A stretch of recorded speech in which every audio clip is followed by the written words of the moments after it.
Gemma's birthday is right around the corner, but no party is complete without getting something on the grill. So we wanted to make some Xinjiang Lamb Skewers to get this party going. 6 pounds? 6 pounds.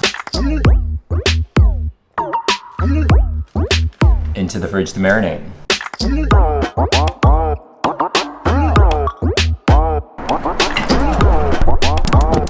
This is that amazing weather between winter and spring where it's just perfect for just being outside. This is amazing.